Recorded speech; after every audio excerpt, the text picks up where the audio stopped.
We are constantly fed the idea that Julius Caesar was a great Roman hero. The reality? His selfish decision to cross a small river called the Rubicon claimed tens of thousands of lives, brought an end to a republic that had stood for 400 years, and ultimately forced his own close friend to his death. This is the darker side of history that is rarely told about Caesar. By 53 BC, the political marriage that had once held the Roman Republic together was already dead. The First Triumvirate, an informal pact between Julius Caesar, Pompey the Great, and Marcus Crassus, had functioned less as friendship and more as a mutual insurance policy. Three powerful men agreeing not to destroy one another while they carved up control of Rome. But alliances built on convenience rarely survive the loss of what made them convenient in the first place. Crassus, the wealthiest man in Rome, and the glue binding Caesar and Pompey's rivalry into cooperation, was killed in a disastrous campaign against the Parthians. A year earlier, an even more personal thread had snapped. Julia, Caesar's daughter and Pompey's wife, died in childbirth, severing the only bond of genuine loyalty between the two generals. What remained was raw ambition facing raw ambition, with no buffer left between them.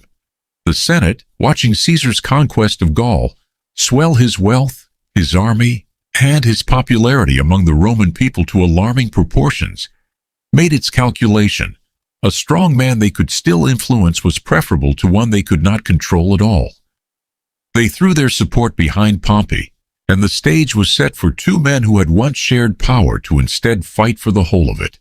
The breaking point arrived in the form of a legal ultimatum. The Senate, now firmly in Pompey's corner, demanded that Caesar disband his legions and return to Rome as a private citizen, stripped of the military command that had kept him untouchable for nearly a decade. Caesar refused, insisting he would lay down his arms, only if Pompey did the same, a condition he knew would never be accepted. Negotiation collapsed into confrontation. In January of 49 BC, Caesar made the decision that would end the Republic as Rome knew it. He led the 13th Legion across the Rubicon, a small river marking the sacred boundary beyond which no general was permitted to bring an army into Italy proper. It was an act of open treason, punishable by death, and Caesar understood there could be no walking it back. According to tradition, he uttered the now immortal line, "Alea iacta est," the die is cast, acknowledging that from this moment forward, outcomes were no longer his to control, only consequences. The crossing itself took perhaps an hour. Its aftermath would consume the Mediterranean world for the next 5 years, plunging Rome into civil war and setting Caesar on the path toward dictatorship, assassination, and ultimately, the empire that would rise from the Republic's ashes. Caesar's genius lay as much in tempo as in tactics, and nowhere was this clearer than in the opening months of the war. Rather than allowing Pompey time to consolidate, Caesar swept down the Italian peninsula with such speed that resistance simply evaporated ahead of him. Town after town opened its gates rather than face his legions. Pompey, despite commanding the loyalty of much of the Senate and a fleet that dominated the Mediterranean, chose not to make a stand in Italy at all, withdrawing across the Adriatic to Greece to buy time and gather a larger army from Rome's eastern provinces. It would have been natural for Caesar to give chase immediately, but he understood the danger of leaving his rear exposed to hostile forces, while Pompey's navy controlled the seas he would need to cross. Instead, he turned west, moving to neutralize Pompey's loyalist legions entrenched in Spain. At the Battle of Ilerda, Caesar outmaneuvered rather than outfought his opponents, cutting off their supply lines and forcing a surrender with minimal bloodshed. A campaign that showcased his skill at winning wars through positioning as much as through combat. Simultaneously, his forces laid siege to the fiercely resistant city of Massilia, methodically eliminating any threat to his flank before he would risk the far riskier confrontation with Pompey himself. Yet the war was never a story of uninterrupted triumph, and Caesar's own command was not the only front on which it was fought. While he secured the West, his lieutenant Curio was dispatched to North Africa to deal with Pompeian holdouts there, and the results were catastrophic. Curio's forces, overconfident after early gains, were lured into a punishing engagement against the combined armies of Pompey's supporters and King Jubos of Numidia, a local ruler whose cavalry proved devastating on the open terrain.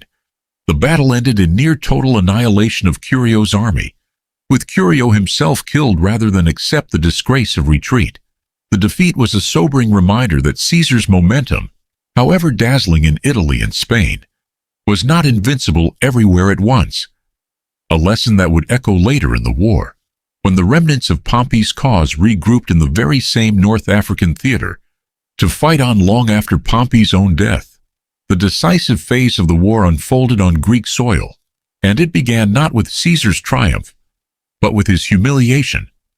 At Dyrrhachium, Caesar attempted to pin Pompey's larger army against the coast through an ambitious network of siege fortifications, but Pompey's forces broke through, inflicting a sharp and costly defeat that sent Caesar's army reeling in retreat. It was, by Caesar's own later admission, a moment when the war could have ended then, and there had Pompey pressed his advantage more aggressively. But Pompey's caution, the same patient, attritional strategy that had nearly won him the battle, became his undoing in a different sense. The senators and aristocrats traveling in his camp, confident of victory and impatient for a swift, decisive triumph, accused him of dragging out the war to prolong his own personal command.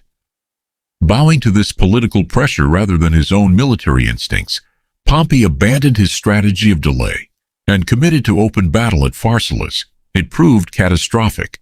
Despite being significantly outnumbered, Caesar's battle-hardened veterans anticipated and shattered Pompey's cavalry charge, then wheeled to collapse the flank of his infantry, turning the numerical disadvantage into a rout. Pompey's army, the very force the Senate had hoped would end Caesar's ambitions, was annihilated within hours. Pompey himself fled the field with only a handful of companions, ultimately seeking refuge in Egypt, a kingdom he had once supported, and where he hoped to find safe harbor to regroup. Instead, he sailed straight into betrayal. The advisors of the young pharaoh Ptolemy XIII, calculating that executing a defeated general would win them favor with the victorious Caesar, had Pompey lured ashore and murdered, striking him down and beheading him almost the moment his feet touched Egyptian soil. It was a brutal, undignified end for a man who had once stood as one of Rome's greatest generals, and Caesar's own son-in-law by marriage to Julia. When Caesar arrived in Egypt shortly after in pursuit of his rival, he was presented not with a captured enemy, but with Pompey's severed head, offered as a trophy by men expecting gratitude. Instead, accounts describe Caesar recoiling in grief, weeping at the sight of the head of a man who had once been his ally, his family, and his friend before politics and ambition tore them irreversibly apart. A final, sorrowful image that closes the documentary's account of a war that consumed the republic it was supposedly fought to save. Numbers alone rarely tell the full story of a battle. And nowhere is this truer than in Caesar's campaign against Pompey. Time and again, at Dyrrhachium, and most decisively at Pharsalus, Caesar's forces were outnumbered by the armies arrayed against him. What tipped the balance was not manpower, but pedigree. Caesar's legions, the 10th among them chief in reputation, were not raw conscripts, but seasoned veterans who had marched, fought, and bled together for more than a decade across the campaigns in Gaul. They had survived ambushes, sieges, and pitched battles against some of the fiercest warrior cultures in Europe. And that shared history had forged a level of discipline that raw numbers simply could not replicate. This discipline revealed itself most strikingly at Pharsalus, in a detail that captures the essence of what separated Caesar's army from Pompey's. In the middle of the charge, with the enemy cavalry bearing down on them, Caesar's infantry did something almost unthinkable in the chaos of battle. They paused, held their line, and caught their breath before resuming the advance. It was a moment of extraordinary composure, the kind only veteran soldiers trained to trust their commander and each other could execute. And it allowed them to meet Pompey's cavalry with a controlled, devastating counterattack, rather than an exhausted scramble. In the end, It was this hardened experience, not superior numbers, that decided the war's most important battle. Ironically, Pompey's underlying strategy had been sound, recognizing that Caesar's army, deep in hostile territory and cut off from easy resupply, was vulnerable to starvation and attrition. Rather than direct confrontation, Pompey adopted a patient, defensive approach, harassing Caesar's supply lines, avoiding open battle, and letting time and hunger do the work that swords might not. Historically, this kind of Fabian strategy, named for the Roman general who once wore down Hannibal through calculated delay, had proven itself an effective way to defeat a superior tactician without ever having to beat him head-on.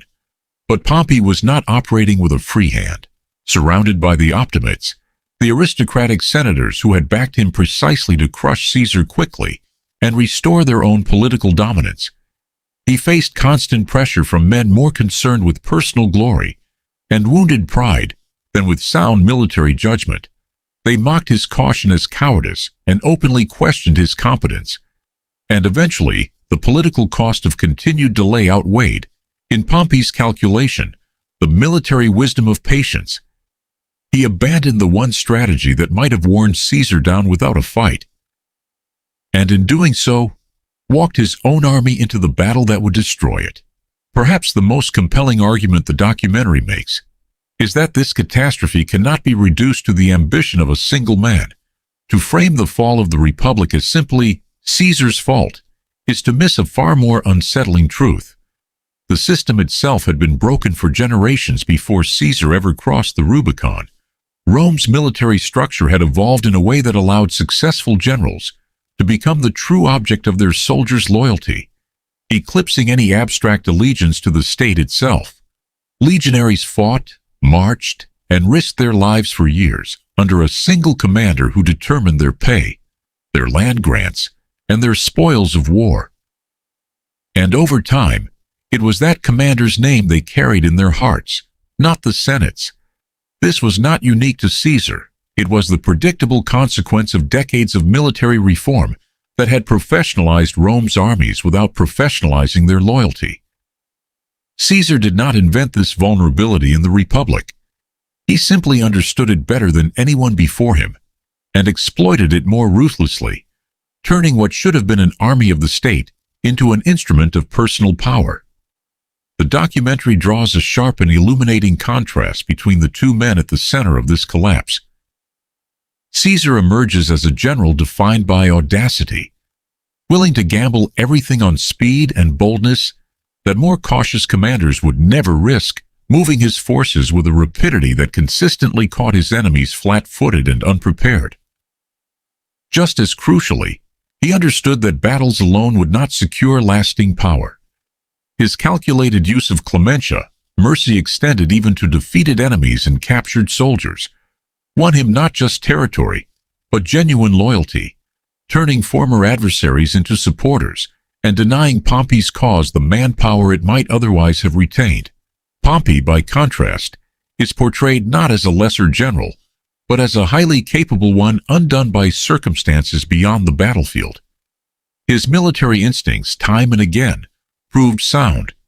His downfall came instead from his inability to control the political faction he nominally led, a coalition of proud and self-interested senators who valued their own reputations over strategic patience.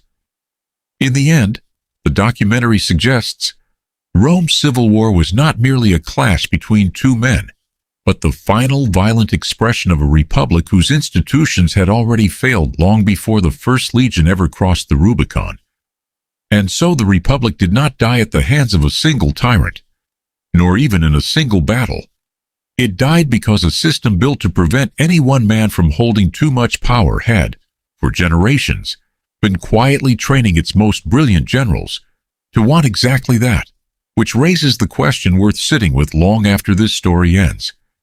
If you had stood in the Senate that day, watching a broken system push two of Rome's greatest men toward an unwinnable war, would you have sided with Caesar's ambition or Pompey's doomed defense of a republic already beyond saving? Let us know in the comments.